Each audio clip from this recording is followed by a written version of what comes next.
Bro, Royal Enfield bike வச்சிருக்கோங்க, கண்டிப்பா இதை கவனிக்கணும்னா என்ன சொல்லுவீங்க? ஃபர்ஸ்ட் ஆஃப் ஆல் பார்த்தீங்கன்னா ஒரு 5 பாயிண்ட்ஸ் இருக்கு கவனிக்க வேண்டியது.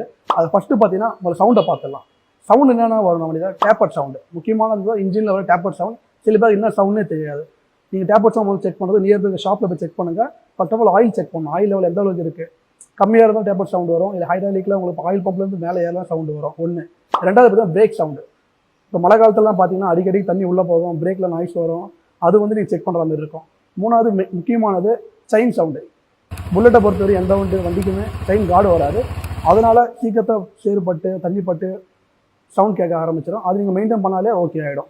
நெக்ஸ்ட் பார்த்தீங்கன்னா ரெண்டாவது பாயிண்ட் என்னென்னு பார்த்தீங்கன்னா பிளாக்கிங் இஷ்யூ.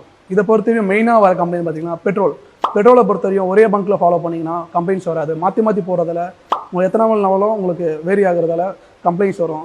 டேங்கை பொறுத்தவரையும் ஃபுல் பண்ணாதீங்க. ஃபுல் பண்ணால் ஏர்லாக் ஆகும். சம்டைம்ஸ் ஏர்லாக் ஆனாலும் பிளாக்கிங் இஷ்யூ வரும். சில இதில் பார்த்தீங்கன்னா தண்ணி மிக்ஸ் ஆகும். தண்ணி மிக்ஸ் ஆகி கார்பரேட்டர் போகும்போது கார்பரேட்டர் அடப்பு இருக்கும். இப்போ மழை பெஞ்சா என்ன ஆகும் பார்த்தீங்கன்னா அடாப்டர் தண்ணி நிற்கும். சில பேர் கரண்ட் சரியாக ஃப்ளோ ஆகலன்னா கண்டிப்பாக அடைக்கும். அப்போ அந்த டைம் நீங்கள் அடாப்டர் கழிட்டு க்ளீன் பண்ணி போட்டாலே சால்வ் ஆகிடும் அந்த விஷயம். பார்த்தீங்கன்னா நம்பர் 3 பார்த்தீங்கன்னா லோ பிக்கப். இது எல்லாம் என்ன பண்ணுவோம், எடுத்தவொன்னே பிக்கப் கம்மியாக இருந்ததுன்னா டேரெக்டாக கிளச் பேடை பார்த்துறாங்க.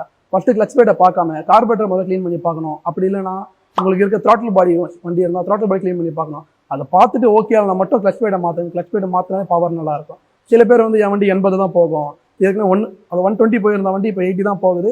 அது ஏன்னு தெரியுதுன்னு சொன்னீங்கன்னா ஃபஸ்ட்டு கார்பரேட்டரை மெயினாக பாருங்கள். கார்பரேட்டர் பார்த்துட்டு ஓகே ஆகிடும் ஆட்டோமேட்டிக்காக. ஓகே ஆகாத பட்சத்தில் மட்டும் கிளச் பேடை மாற்றி பாருங்கள். இந்த 4th பாயிண்ட் என்ன பார்த்தீங்கன்னா இதுதான் ரொம்ப முக்கியமானது. எல்லாம் புல்லட் வச்சிருக்கவங்களும் இதை ஃபேஸ் பண்ணிட்டே இருக்காங்க. வண்டியோட வைப்ரேஷன் அந்த வாப்ளிங்.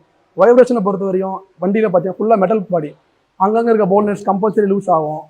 நீங்கள் இருக்கிற போல்னட்ஸ்லாம் டைட் பண்ணி ஹேண்டில் பார் கொஞ்சம் ஹெவியான ஹேண்டில் பார் போட்டாலே ஆட்டோமேட்டிக்காக அந்த வைப்ரேஷன் ரெடியூஸ் ஆகிடும். சில பேர் பார்த்தீங்கன்னா வண்டி வாபிள் ஆகிட்டே இருக்குது, ரன்னிங்கில் ஒரு 70-80 போய் கை விட்டால் ரொம்ப ஆடுது அப்படி சொல்கிறவங்க பார்த்தீங்கன்னா முதல்ல வண்டி அந்த ஆக்சிடென்ட் ஆகிருக்கா செக் பண்ணிக்கோங்க. ஆக்சிடென்ட் தான் ஆகல நல்லா இருக்குன்னு பார்த்தீங்கன்னா front and back air pressure கரெக்டாக இருந்தாலே ஆட்டோமேட்டிக்காக வைப்ரேஷன் கம்மியாகிடும். அதேமாரி வாபிளும் கம்மியாகும்.